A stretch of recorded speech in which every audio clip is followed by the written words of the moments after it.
Welcome to the Seasons Podcast, where we explore the intersection of creativity, growth, and balance through life's ever-changing seasons. I'm your host, Autumn Hashi, interior designer turned mindset coach and creative mentor.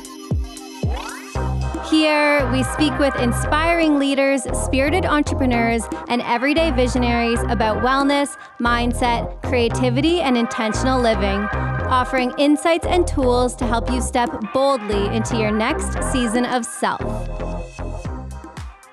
Today's episode is brought to you by Stretchlab. Don't just stretch, get stretched. Stretchlab's team of highly trained flexologists will give you a deeper stretch than you could ever achieve on your own. Stretchlab is known for its 25 and 50-minute one-on-one stretches with expert flexologists customized to fit your individual needs.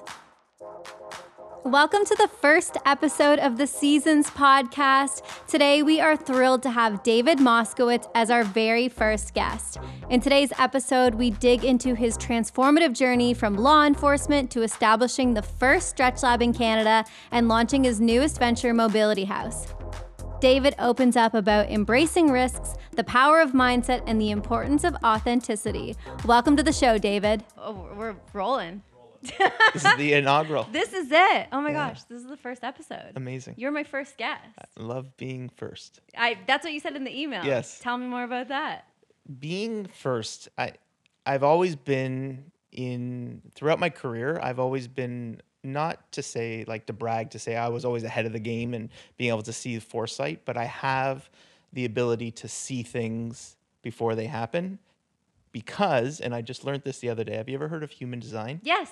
Right. So I had my first human design assessment. What are you? Manifestor generator. Okay. Ryan is a manifesting generator. And because I'm a manifestor generator, I manifest things. Okay. Right? Literally. Yeah. And throughout my career, even when I was in law enforcement, I manifested things before they actually happened and became the first of those things. Created units, created departments, started investigations, stuff like that. And then when I came into the business world, started things right at the very beginning. Opened up a disinfecting cleaning business, March of 2020. Oh my gosh. Stop. Right? Yeah. So ahead of the curve. Yeah. That's so cool. And then got into Stretchlab. Yeah. First person to bring it to Canada. So it's like those kind of things I was just taking. It's a risk-taking thing, but it's like manifesting it as well. It's saying I need to see something and I can tell that it's going to be very good and I can tell that it's going to be amazing. And being the first to do that comes with issues. Yeah. And a friend of mine quoted it as, you're going to take all the punches in the face because you're the first to do everything. But it's fun because you get to see it evolve into something and take that risk, but see it evolve into something that it wasn't. Well, I feel flattered because that means you're taking the risk on this podcast, and that's so cute. Well, it's calculated risks, yeah. Right? When I met you, I thought that you were doing great stuff in the wellness space and entrepreneurial space and stuff like that. So the cohesion of my business to what you're doing was really good. So as soon as you told me you were doing a podcast, why not support it? Yeah. Amazing. This is David Moskowitz, if we haven't already introduced you. The what? The mic keeps falling. Oh. I've been watching. I was like, I'm like, I can't shrink anymore. I didn't even notice. Because I was like, he's I feel awfully bad. quiet and getting quieter. I can't. There we go. Okay. I didn't crank on it. Do we need to re-say any of that? No, that's fine. Okay. We're just gonna go poorly, but it doesn't matter. Yeah, it was also a little far from your mouth. So yeah, I was just watching it just like slowly go further. As I was watching it go down, like, should I just cradle it? But I didn't want I to. was like, am I just seeing things? It's actually dropping. I was like, this is crazy. All right, let's tighten up. Okay. Okay. Yeah, we're So this is the first episode. Yes. David Moskowitz. Thank you. Thank you so much for being here. Thanks for having me. It's crazy because I feel like it was just yesterday we were sitting at the Ace Hotel having a coffee and I was like, okay, I want to start a podcast. What do I do? Yeah. And you gave me so much good advice. I'm glad you took it. I'm glad I'm here in your beautiful podcast studio. It's awesome. Yeah. So with this little guy. You have a podcast about entrepreneurship. Yes. Tell me more about that. So myself and my co-host were both in law enforcement. And as we were leaving law enforcement, we actually wanted to create a podcast about law enforcement. But at the time, when you're in law enforcement, it's very political, bureaucratic. If you speak outside of law enforcement, it's frowned upon. So we actually recorded about 5 episodes with a podcast in relation to law enforcement. Interesting. Like what do you mean? Like what about law So enforcement? it was called The Duty Belt. And Cool. and it was about generally what's the law enforcement community about, and we talked about some political issues with the law enforcement community. We talked about things that were like controversial but not controversial. We talked about the attitude of a law enforcement officer and tried to humanize law enforcement. So we did that, but there is a lot of podcasts on that right now. So we sort of tabled it and we put it to the side. Yeah. And we were like, probably not a good time for us to do this. So then as we got to the end of our decision to leave law enforcement, we said, we love doing the podcast. Let's do a podcast, but let's do something totally outside of law enforcement. Let's do something totally outside of what we're normally doing. And let's get into something what we're doing now, which is entrepreneurship. So cool. So we said to each other, we threw around names, and we came up with the name of Making Waves Mindset. And it's this whole idea of us following our journey outside of law enforcement into business and into entrepreneurship, both of us, because we both went into business. My co-host Richard is in Florida. He opened up a franchise there. He's safe and sound right now. Good. Yeah. Milton, for anyone who's watching this in the Yeah. future. But he is safe and sound. But he opened up a restoration company. So it's good timing for him, actually. Yeah, I guess. Yeah. He's also ahead of the curve. That's right. That's awesome. So the podcast then, is it kind of like, were you guys entrepreneurs before you left law enforcement, or it's like following the journey? Literally the same time we left and got into business, we started the podcast. So Wow. it's following our journey from almost day one. And we talk about the issues of getting in business. We talk about the bad times. We talk about the good times. We focus in on tips and tricks. We focus in on guests who have been in entrepreneurship or who have been in business before, small businesses, large businesses. We've had people on our podcast that are so small of a business that they're just hand knitting blankets, and then they have some luck and now they've blown up. Wow. Right? With Nicole Salmon, she was on our podcast. She hand knits these awesome soft blankets. Speaking of which, you probably would love those for your design stuff. And she started on TikTok posting some videos. One of her videos went viral, and now she's stocking shelves at stores and selling blankets like it's going after style. So we'll have people like that on. And then we'll have other people, a friend of mine, Bassam, who he ran one of the top 10 marijuana companies and is in the real estate industry and has just made a fortune for himself and hard work and dedication, and he's given tips and tricks on that. So we have like a really good cross section of guests who come onto our show and just talk about their lives, and then between each episode we talk about our journey. Very cool. Yeah. How long have you been doing the podcast? 3 years now. Wow. Yeah. That's so cool for someone to watch your journey unfolding live in real time. I feel like as an entrepreneur, it's so vulnerable to share in the moment. So like, I feel like as an entrepreneur going through like financial problems or like figuring things out, a lot of the times we share the scar, not the wound. Right. So when you were going through things in your businesses and things are fresh and they're like vulnerable and raw, were you sharing that or yeah? And I found it was so important for us to actually be true and authentic with the podcast, because two things too. We were learning how to podcast at the exact same time too. So it was creating this podcast that we were like, I don't even know how to podcast. I don't even know how to speak into a microphone. So getting that out of us to begin with. So learning how to do that, but also sharing the ups and downs of the business was really important for us, because if we were going to influence anyone to do what we were doing, we had to tell them the bad parts. Yeah. And not just the flashy good parts. I wasn't, we talk about this on our podcast. I'm not the guy that's going to stand in front of a Ferrari and be like, look at me now. I'm the guy that's going to stand in front of my broken down vehicle and say, this is what I have to do to get this business off the ground. This is who I am, and the authentic, true side of it. And I think that's what people appreciate when they listen and watch our show, is that who I am outside of the podcast is who I am when you meet me in person. Yeah, I think authenticity in your content creation is so important. And like, authenticity is the highest frequency, and you can tell from 10,000 miles away if someone is being authentic and true or not. Right. And so having that resonance through your content and your podcast, I'm sure definitely connects with your audience. And it's fun too. I feel like it's a therapy session. Yeah.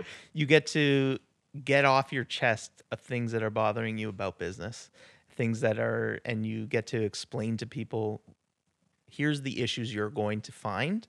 If you don't find them, awesome on you. And if you don't get into those issues, amazing. But these are ones that are potentially going to happen.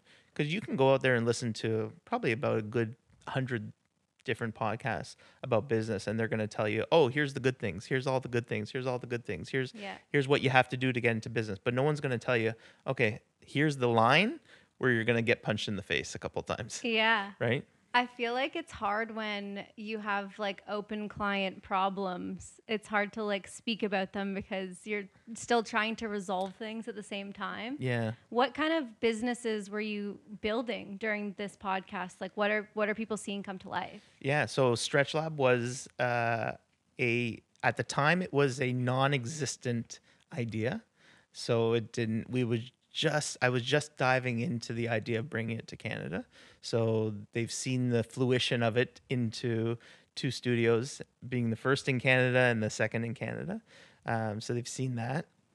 And then a third business that we opened up called Mobility House, which is a multidisciplinary clinic. My background in doing all of this was for a purpose. And truly, I don't say this to brag. I didn't need to get into this industry. I could have stayed in law enforcement. I could have geared. At the time, I was actually teaching, so I'm a adult education specialist as well. So I teach at college level. No way. What do you teach? Law enforcement. Cool. So at the time, that's okay. So at the time, I was teaching, and I was transitioning out from law enforcement and teaching law enforcement in college. So I didn't, like, in essence, need to make a job for myself, but I saw an opportunity to give back to people in a bigger way than I did for my career in law enforcement. And I've said that to everyone, is I feel that I've given more to society now than I ever did. And I literally saved lives when I was in law enforcement. I saved people from committing suicide. I gave CPR to people. Like, I literally saved lives. I've arrested people for committing heinous crimes and stuff like that. But when I moved into this industry, I've given people jobs. I've given people economic stability. I've given people the ability to go on vacations that they were never going on. I've given them the ability to afford homes and cars, and I've employed people. And to me, I've given them the opportunity for generational wealth as well. Now that we've opened Mobility House, I partnered with employees and given them the ability to now own something, whereas they probably wouldn't for a couple decades until they pay off all their debts and stuff like that. So to me, the purpose of doing this was bigger than just, let me buy a business and make money off of it. That's incredible. And honestly, I really relate to changing industries for impact. Mm-hmm. I was doing interior design, Right. Not saving lives. So it is not the same transition, but I moved into coaching because of impact. Mm-hmm. Like, I love beautiful spaces, but what I'm doing through coaching has such a much bigger impact at scale that it's like they're totally different. Mm-hmm. And I know the design's going to come back into my world when I start doing retreats. That's like a long-term goal. But for now, I just know that like there's so much more impact. And I've been like naturally coaching people my entire journey. It's been something like I'm the person that gets you in the corner at the party and then you're quitting your job on Monday because I'm giving you advice and inspiring you. But yeah, so I totally understand like looking at two different jobs and being like, you know what, I know that my impact as a human on earth is going to be so much greater if I switch gears. Yeah. Yeah. Sometimes you don't get it, you don't get the opportunity. And we were talking about this just before. There's a lot of people out there who don't realize that they shouldn't be doing what they're doing. Yeah. They do what they do what they do for the purpose of means to an end. So they have a job, they're working that job, they're getting a good salary, they're paying their bills, they're going on vacations, and they're happy doing that. But what they should be doing isn't always what they're doing. Yeah. And I've now found that in my own personal life, I am doing what I should have always been doing, which if I look back at my whole career and I look back to what I was always coaching people. I was always helping people grow. I was always in a leadership / coaching role in law enforcement. So I was always doing that kind of stuff. And I always was developing things, developing units. So what I'm doing now is just on a grander scale. And you have the ability and more freedom when you're not an employee of somebody. And Yeah. you've realized that in what we were talking about with your past, right? Oh my When gosh. you're not an employee of somebody and you have, and I'm not saying being an employee is a bad thing. If you're going to be an employee, just be a kick-ass employee and be killer in what you're doing and continue down that road. But if you really want to change things, you need to be your own employer. Yeah, 1,000,000%. That is one of the biggest reasons that I left my corporate job. Like I was saying before, like I loved my corporate job. I took it by the reins and I ran with it. I was a trailblazer. I was doing cool things and I loved it. But at the end of the day, I was like, I am giving 8 hours plus because I would go home and still think about work. Right. And I'm giving all of this creative energy to something that I don't actually own. This isn't mine. I'm building this amazing thing for someone else. And even in terms of interior design, like I feel like I have been giving every ounce of my creativity away to everything else. And this is the first time in my entire life that I have channeled it into my own business. Love that. So it's only been 3 months. So Yeah. 3 months ago, I made the clean transition, the pivot. I started working on my own programs. I started working on my own brand. And it's the first time that I have put my own creativity into my own company. And like growing your own brand is so much different than working for someone else. Oh, yeah. And when it comes to the whole concept of, you know, working and kind of being stuck in the inertia of life and not knowing that you're meant for something more, I feel like there's just a sense of deep reflection that has to happen and self-awareness. And even to your point earlier about human design, Yeah. like your design will help tell you what is the best role for your energy. Right. And I think like knowing all of these things about yourself will help you figure out what path you're supposed to take. Yeah. So when I did my like I was so stuck this year, like incredibly stuck. I spent the entire year feeling stuck because I had just finished a TV show. I was my company was doing really well and I had these amazing projects coming my way, but I felt stuck because I had started to move into wellness. Right. I did the 75 hard challenge a couple years ago Yeah. and it changed my life. Yeah. And then I started incorporating wellness into my life. I started hosting the 75 slow challenges, which you did one with me. And I had these two things going on at the same time, like this amazing design business, but this desire to move into wellness as a career. And I was so stuck because I kept getting jobs for the design business. Right. And it was hard to say no because I didn't have a wellness business yet. I didn't have anything on this side except for these challenges that I was doing. So it's like, how could I walk away from these gigantic projects, different TV show opportunities, a huge mansion, gorgeous Victorian home, like a dream project? Yeah. How could I walk away from those things to pursue something that doesn't exist? Right. And so I did some crazy things. One of the things that I did that was so crazy, I'm like the biggest ChatGPT fan. Are you into ChatGPT? I am, yeah. I'm obsessed with Okay. ChatGPT.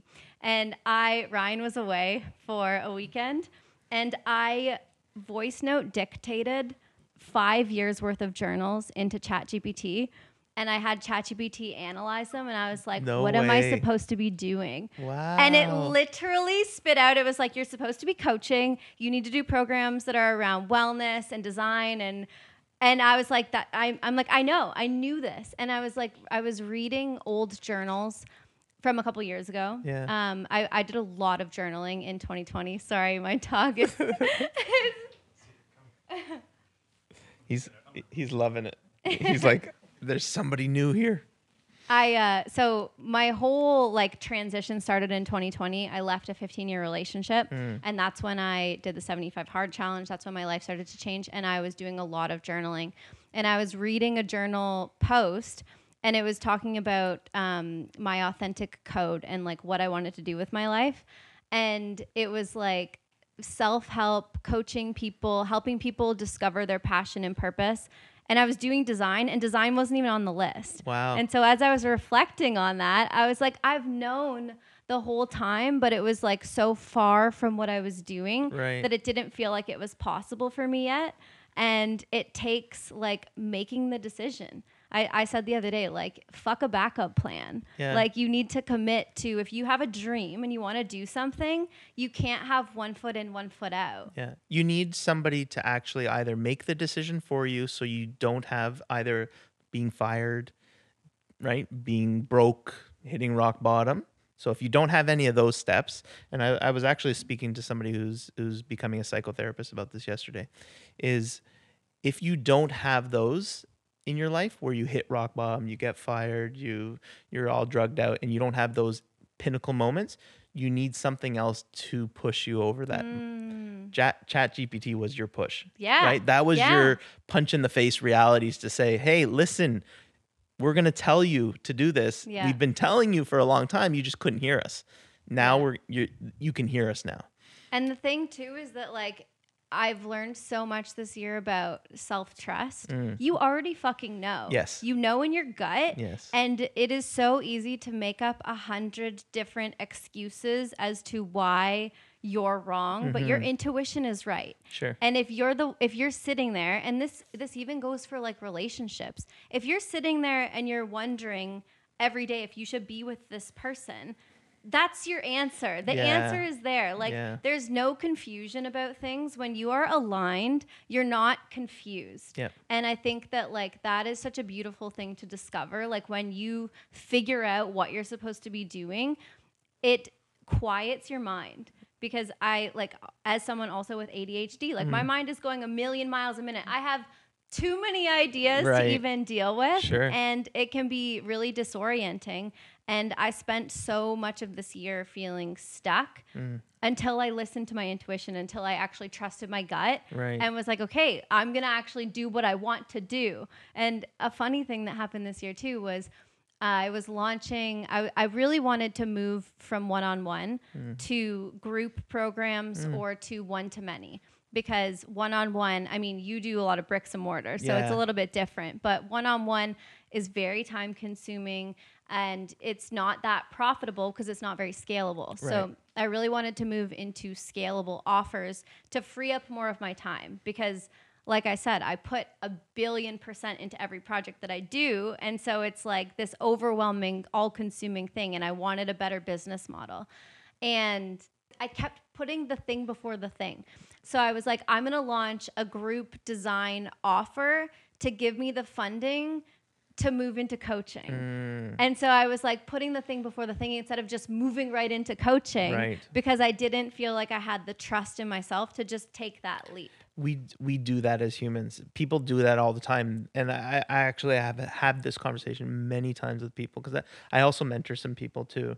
And what they always say is, I will do this at this point in my life once I'm ready. Yeah. And I say to them, what makes the difference between doing it now and doing it when you think you're going to be ready? How do you know something else isn't going to happen to push your readiness? I always tell people to, when you're goal setting, pick a date and that's your date you're going to do it. So if you're going to do, and this has helped me in my whole life. When I was getting ready to get into law enforcement, I had to get into shape. I had to lose some weight. I had to get ready for the physical. I actually booked before I was even ready, I booked the date.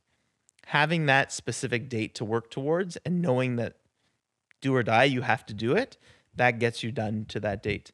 But a lot of people will say, well, I'll apply when I'm ready. Yeah. Or I haven't gotten to this stage in my life, so I'm not ready to do that. Well, if eventually you want to do this, then why not do it now and just get it done? Start with we talk about on our podcast, start with the draft version. It doesn't have to be perfect. Just do a draft version. Get it started. And that way you can build your confidence to doing it. That's literally this podcast. Yeah. Like I booked all the guest spots Yeah. and I booked them in August and now it's October. And yesterday I was like, what am I going to wear? We were going and buying this rug from IKEA last night at like 9 p.m. and like setting up the lights. And it's like, if I didn't set that date, I would have been able to push it. I would have been like, okay, I'm going to work more on the intro song. I'm going to do this. I'm going to do that. And I could have pushed it forever. Yeah. But like by having this date, here we are, we're doing it. If you look back at the most successful people in our world, and when I say most successful, I don't mean financially successful. I mean people who are just happy in our world. If you look back to and ask them, what's your history? How did you get started? How did you start to do this? Not one person is going to say, I produced the perfect product and sold the first product that I ever sold. The first thing I ever told somebody was perfect. Not one person would say that. Yeah. 100%. Because they're going to look back into a years and say, oh my God, I can't believe someone bought that from me. I can't believe I sold this. I can't believe I was able to talk this person into buying that, right? Yeah. Because they just get it done. And that's the biggest thing with entrepreneurship. That's the biggest thing with taking risk. It's getting over the fact of, are you able to take the risk to do it? If you're able to stomach that risk, then just get it done. Yeah.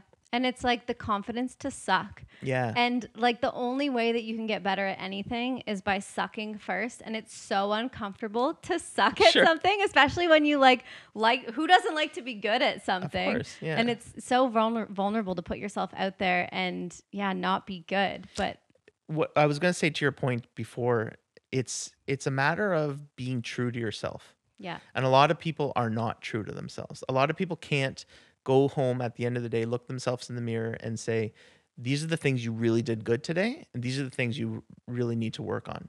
A lot of people mask all that. They say, oh, I'm a great cook, or I did this amazing today. But did you? Like, did you treat everyone with respect? Did you treat everyone as a human? Could you have done better today? Could you have done one more rep at the gym? Like, people generally are not true to themselves, which prevents you then from being your true self. Yeah, absolutely.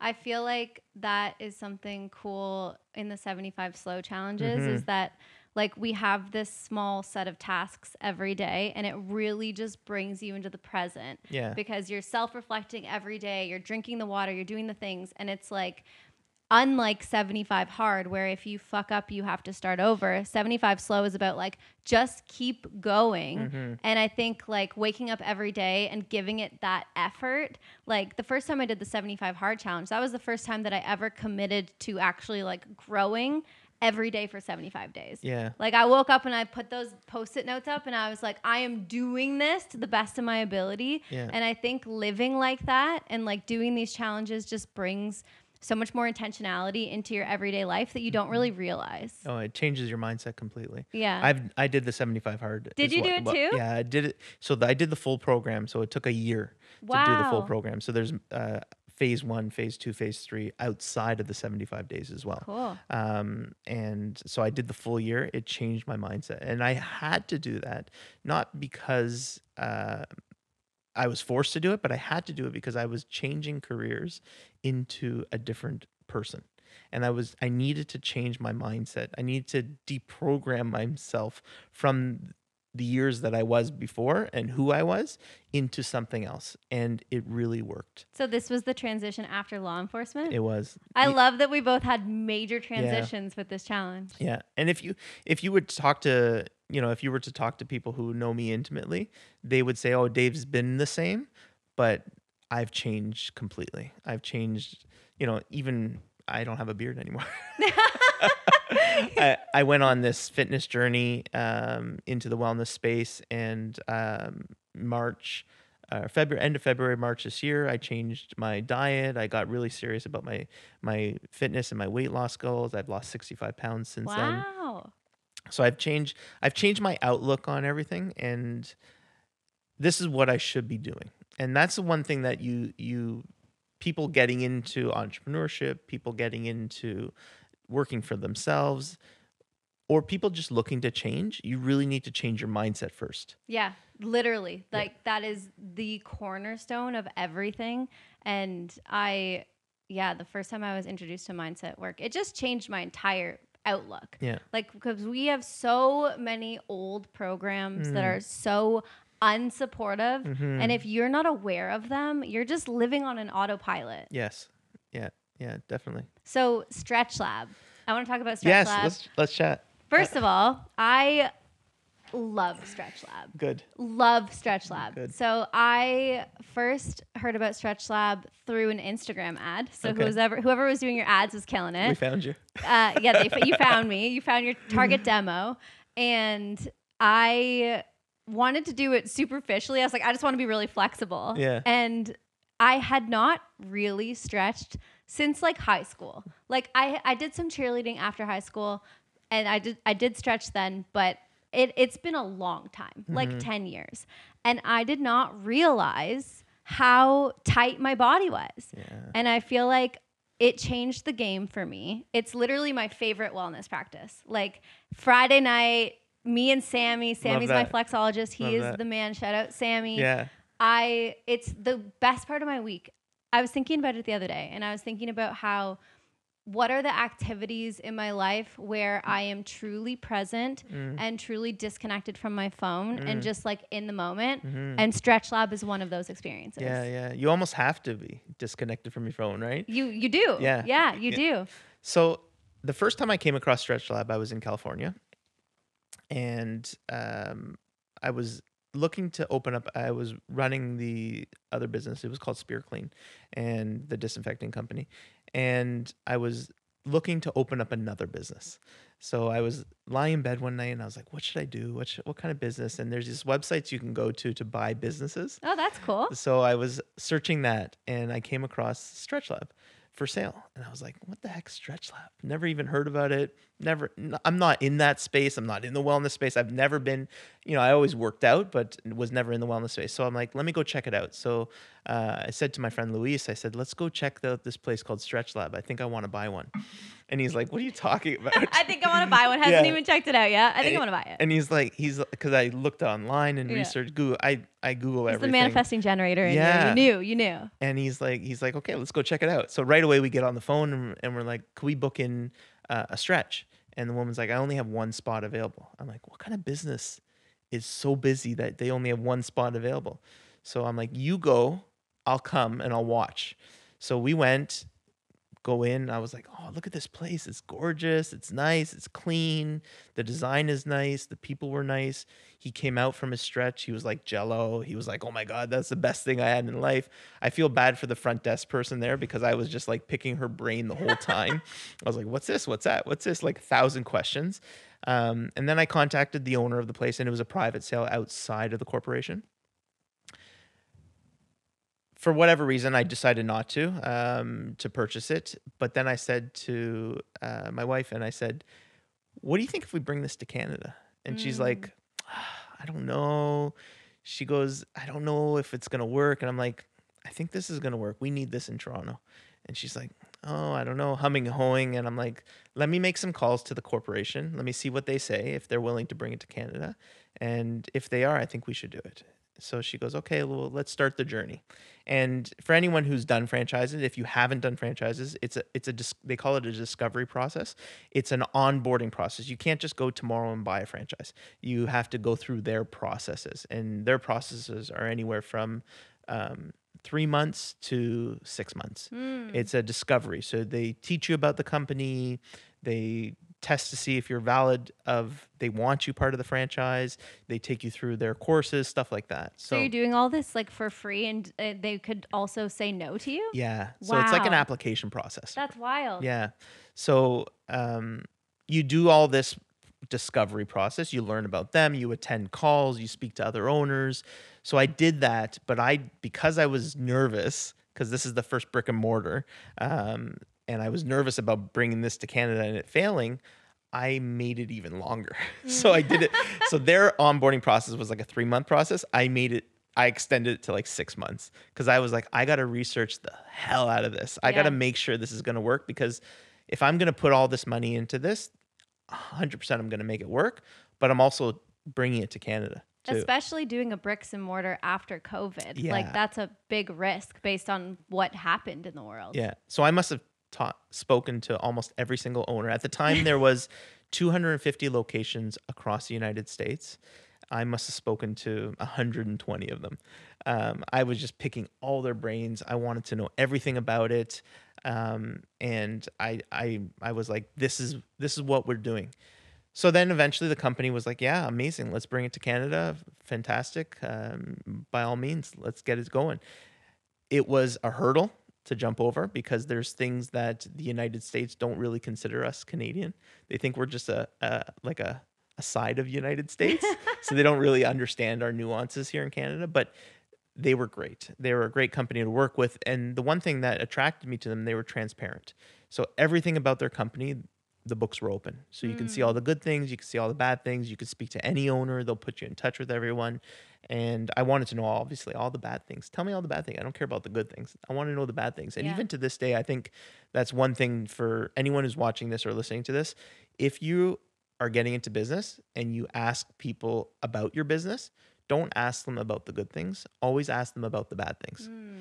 Don't be the one who needs a pat on the back. Be the one who wants to know the bad things about the business so you can improve it. To this day, I care. And when I say this, I'll say I don't care, but I care about my business immensely, and I care about the people that work there.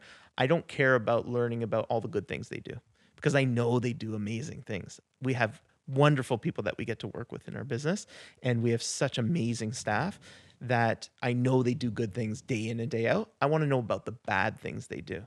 And why? Because it's the dirt in the corner of the room that really matters to the business. And it's not they were nice to me. I know they're going to be nice to you because they're amazing people. I want to know what bad things so that we can fix those things and make it even better. I have literally no bad things to say about Stretchlab. That makes me so happy as a customer. If you don't see the little dirt in the corner, the one of the best. There's one of our customers. He's been there for a long time. His name's Hallam. One of the best comments I ever heard about our business came from him. And in the early days, I was sitting in the back office, and he comes out of the restroom, and he just announces, just plainly, everyone was being stretched, and he just came out and he goes, "That was the cleanest washroom I've ever been in Toronto." And I was like, yes, I killed it. That is, to me, that is the best thing in business to hear, right? I've always said, if you're paying attention to the corner of the dirt, the corner of your room and the dirt in your room, then you're paying attention to everything else. So I researched the hell out of Stretchlab to that point where I wanted to know the little dirt in the corner. So I found all that stuff and said, okay, let's go. Let's bring it in. And the company was like, sure, let's do it. There was some hurdles to get through, but it took us 9 months to find a location. From when we actually signed it. So February of 2022, we signed on to bring it to Canada. And then it took us 9 months to find the Adelaide location where you go. And then we started a pre-sale, and the community just was wonderful to us. We had met so many great people in the wellness community. They allowed us into their space to do pop-ups, and we started selling memberships, and it just took off. And it was great. And I'm proud to say that because of us bringing it to Canada, by the end of this year, there's going to be almost 15 locations across Canada open. Wow. Yeah. Amazing. And so how much involvement do you have in all the other locations? So each individual location is owned by different people. So sometimes people own 3, sometimes people own more. There's another owner. There's 4 other owners in Ontario right now. They own multiple locations. I just own the one downtown and the one in the Junction. Very cool. Yeah.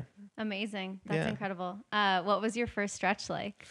So my first stretch was in California. Okay. And it was mind numbing. It was just incredible. It was euphoric. Yeah. The breathing that you do during a stretch and the amount of oxygen you're taking in for 50 minutes is puts you on cloud 9. Yeah. And just the breathing. And and I've actually learned about this moving forward, is breath work classes and stuff like that. They're so impactful for your body and your mind and being able just to relax.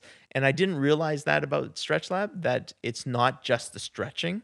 It's the relaxation of for 50 minutes. It's Yeah. the unplugging from your phone. It's the one-on-one connection that you have with your flexologist.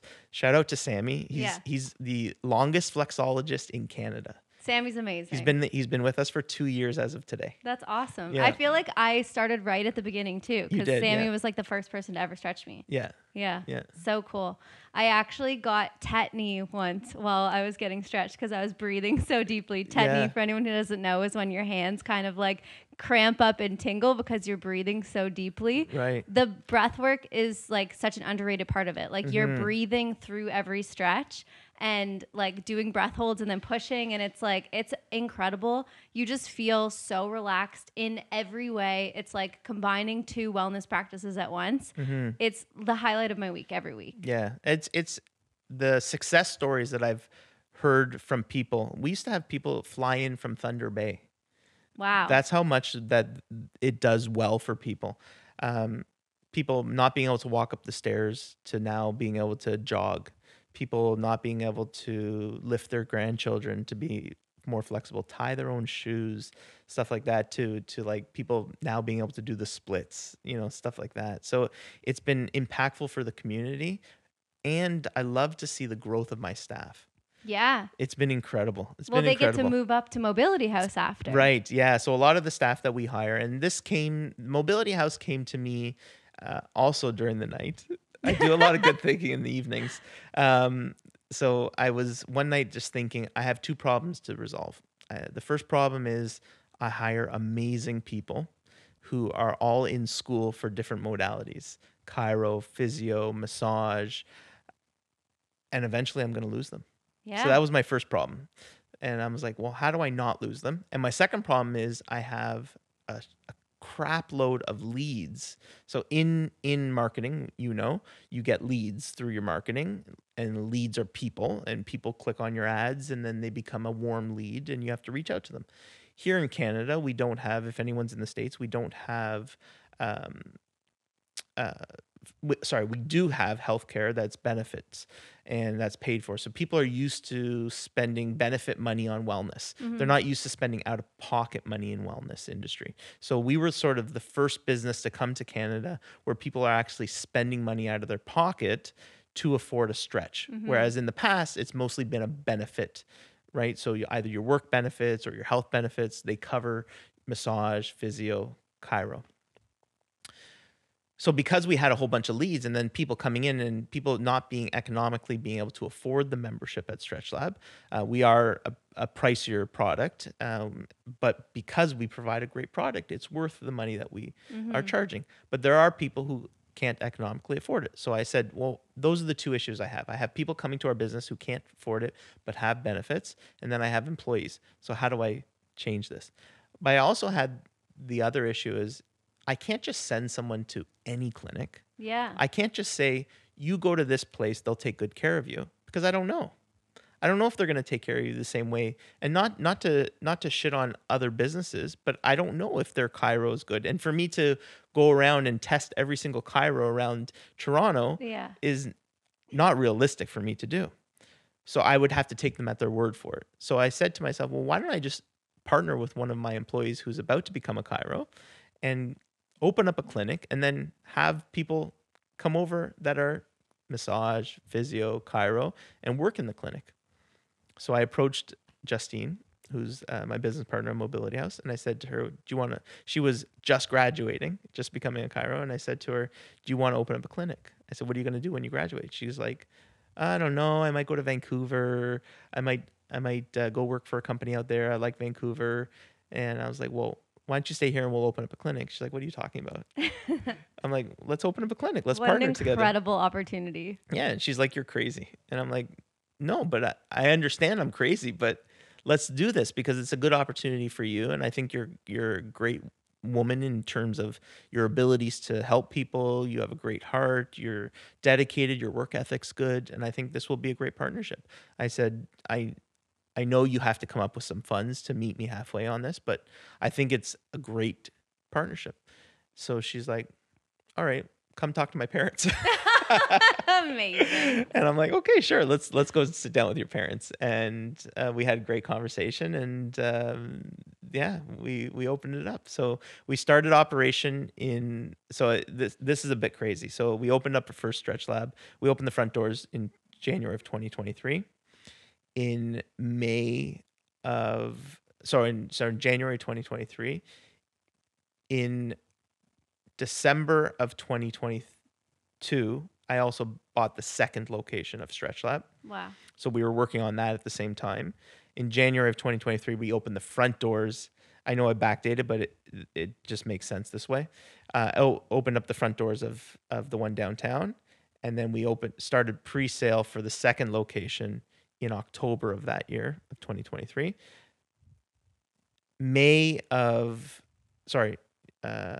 March of 2023, we started Mobility House. Wow, that was fast. Yeah. And Mobility House, like, you're a co-owner, so like this is a completely new company that you just created. Correct. Yeah. Wild. Yeah. So, but we had great partners. Like we had great imagination, people who had the ability to work on different aspects of it.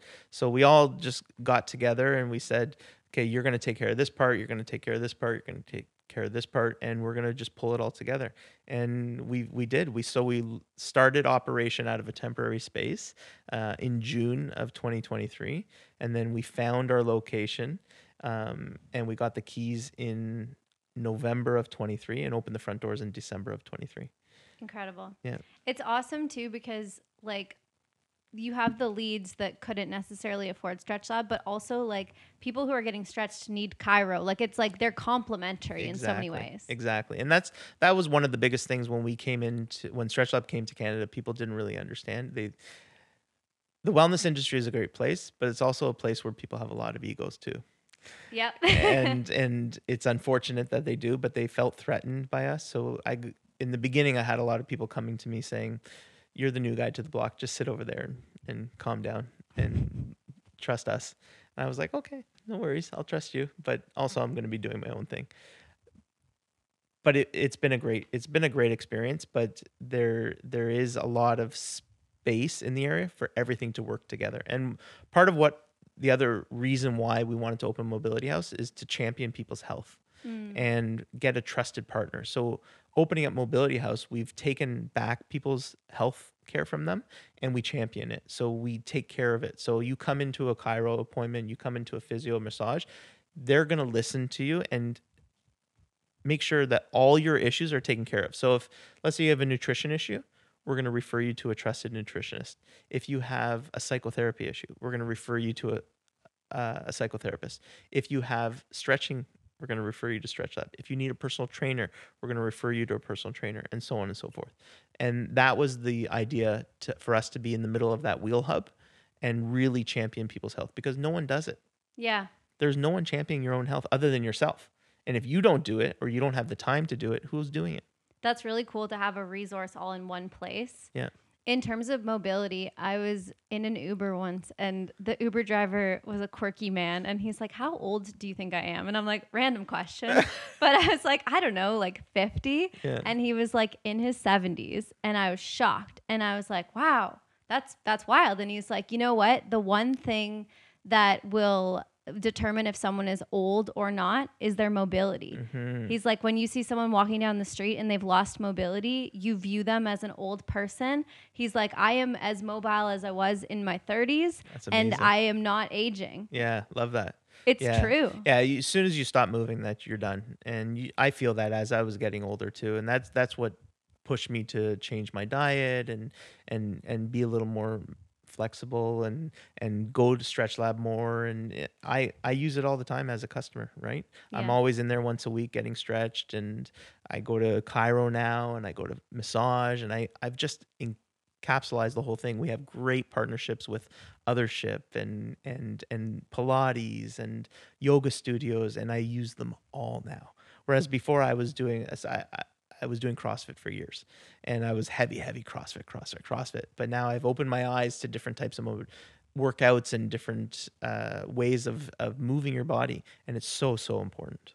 It's interesting the transition that happens when you stop like moving your body for aesthetics and you start like focusing on mobility and how you want to feel. It's like a whole mindset shift. Very much so. Yeah. Yeah. That whole block in downtown is incredible. Like I feel like it is growing at a rapid rate and like there's so many cool things. Like I love Othership, huge Othership fan. Trove is right there. Have you been to Trove? I have not yet, but a shout out to them. They've been a great place. Apparently it's awesome in there. Yeah. And they have some really cool aesthetics. It's stunning. Yeah. Like as a designer, stunning aesthetic. They have a salt cave with like a pemph mat and you just like go and relax in it. Yeah. It's so relaxing. So you have Trove, you have Othership, Stretchlab, the Ace Hotel is right there. Great coffee. There's a bar class right there. Yeah. There's Legree Plus has opened up right beside Stretchlab now, which is Pilates. Well, they call it Legree. I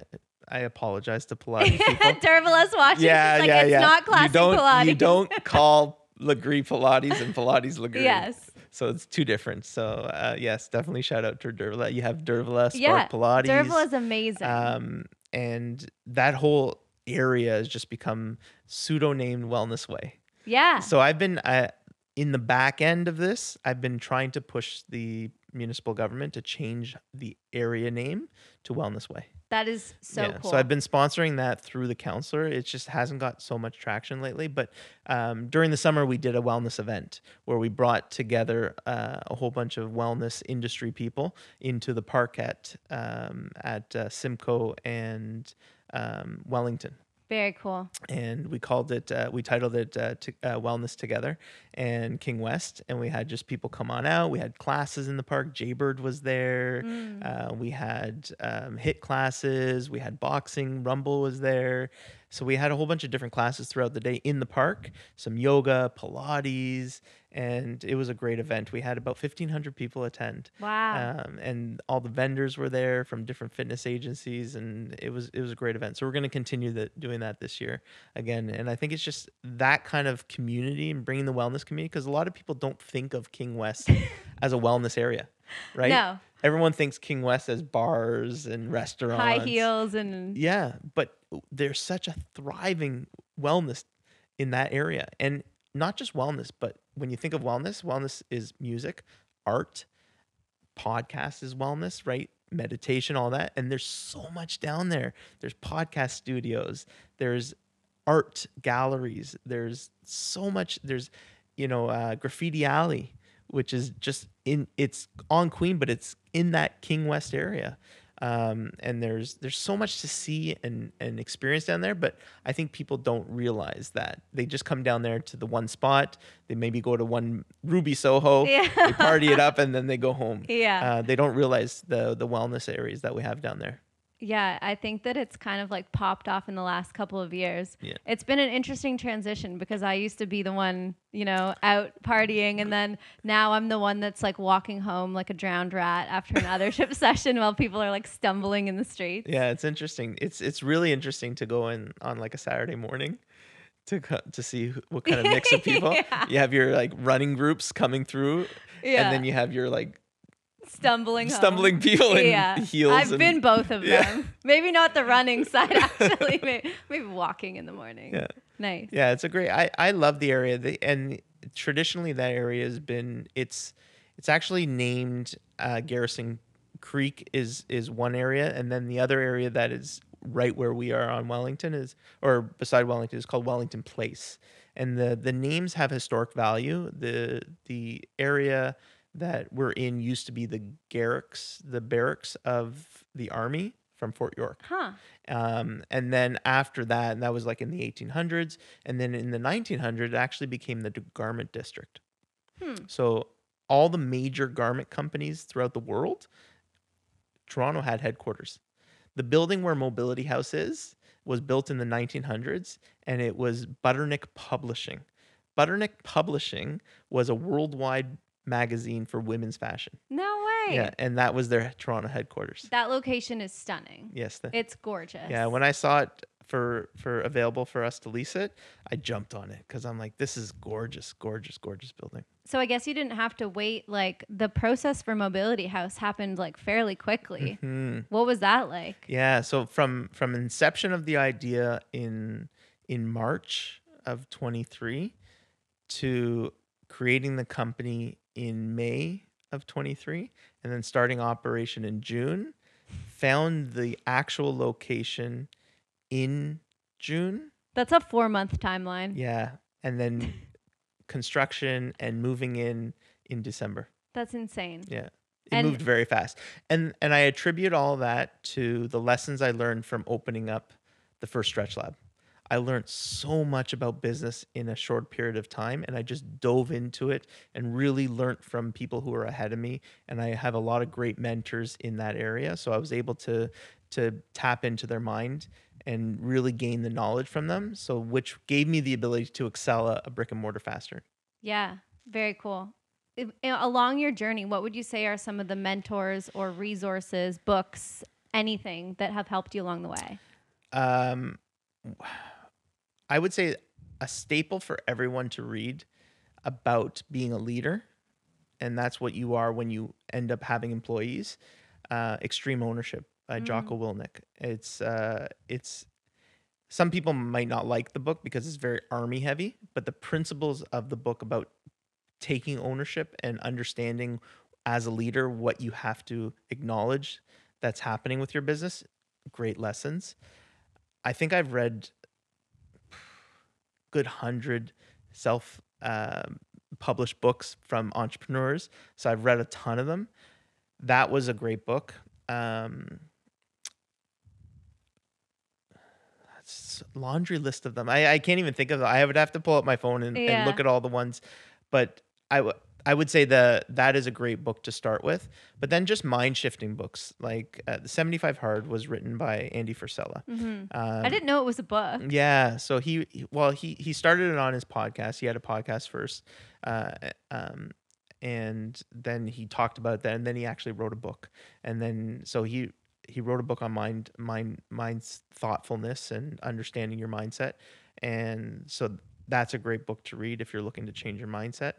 In relation to business, there's so many, like Rich Dad, Poor Dad. Yeah, it's a great book. Like great book. There's so many, like even if you look back to like Anthony Robbins, those types of Tony Robbins, his books were great. Yeah. And people actually didn't even realize what he was giving at the time. Because I think people are now jumping on that mindset stuff. Yeah, for sure. Where he's been doing it forever. I right? remember seeing the VHS tapes. Yeah. So his stuff is good. Yeah. His documentary is great. Yeah. He did a showing behind the scenes of one of his events. I'll have to watch that. It's really good. Yeah, it's cool. Speaking of which, there is a documentary on Netflix about therapy dogs. Oh, really? Yeah. Have you seen it? No. It's amazing. Yeah. And I read that you have therapy dogs. Yes. Yeah. So our first dog, Oakley, he's a chocolate Labradoodle. I always knew that I wanted to give back, and I've always been volunteering my whole life. So even from a young age of 13 years old, I volunteered in the North York Food Bank. Aww. And I've always been tied to organizations throughout my year, always volunteering. So I worked with CNIB, the Canadian National Institute for the Blind. I did some volunteering with them. I volunteered with search and rescue companies. I volunteered as an auxiliary police officer. When I was younger, I've always been with volunteer agencies. So I knew when I got a dog, I wanted to also give back too. So as soon as we got Oakley, he's 8 years old now. So 8 years ago, I said, I want to train him to be a therapy dog. Okay. So I right away started training him from day one. We got him. And then I found St. John's. And St. John's has a therapy dog program. And you volunteer your hours with them and you get assigned to a location. We got assigned to Mount Sinai Hospital. So after he was 1 year old, we were able to enter the program, do the testing, and get certified to be a therapy dog handler with them and have a therapy dog. So then when he was 1 year old, so now 7 years ago, we started volunteering at Mount Sinai Hospital. So we'd go in there. I'd go like twice a week for a couple hours a week, and I'd go visit patients in the acute. Aww. Yeah, it was really nice. So I did that for 6 years with him. And then he got a bit older for it. And not that he didn't enjoy it, but my time when I started into the business, I just didn't have the time to volunteer anymore. So I then switched out of St. John's with him, and we actually joined another agency where I can not have to put in time, because with St. John's, they want you to dedicate the time, which is a great thing, right? Because especially if you're going to volunteer, you should be on some sort of schedule. So I volunteered with this, with that organization. Now I'm with a different organization called Corporate Canine Therapy, where you can pick your hours that you go work with them, and they'll send you to corporate places. That's so cool. Yeah. So we bring Oakley to like TD Bank and stuff like that. And the corporate industry hires them to come in, and you spend time with people. That's amazing. Yeah, it's great. The Netflix show is therapy dogs that you train, and then they get paired with someone. Okay. Yeah. So I wasn't sure when you were talking about it, like Yeah. if you were like training the dogs and then giving them away kind of thing. But Right. it's like Oakley is. Yeah, Oakley is the therapy dog. That's Yeah. so cool. Yeah. So I take him to places, and he'll just interact with people, and they cuddle with him. And a lot of the people that we spoke to at the hospitals, they were there because they were sick, had surgery, but they were away from their dogs, so they got to spend time with them. Yeah, Cool. It was nice. Are you looking at me? Okay, cool. Yeah, we can. I'll do a little outro. I wasn't sure. I was gonna be like, hey, what time? Amazing. Well, I guess I don't know how to close off a podcast. How do you do it usually? Yeah, I don't know if you have a tagline or anything that you're thinking of, but I don't yet. usually what we do is where we say where can people find you? Where can people Okay. get in contact with you? Where can people find you, David? Yeah, so I'm either come down to Stretchlab or Mobility House. I may be there. I float around to the 3 business, but I'm on Instagram, David A. Moskowitz, or LinkedIn. Amazing. I'll also put David's information in the show notes. Thank you for being my first guest. Thank you for having me. This was awesome. It was a great conversation. Yeah, I feel love like it. It went really well. Yeah. Amazing. Thank you. Awesome. Okay. Bye. Thank you for listening to the first episode of the Seasons podcast, and a huge thank you to our first episode sponsor, Stretchlab. Hit your body's reset button, decrease pain, move better, and feel better, and learn more at stretchlab.com.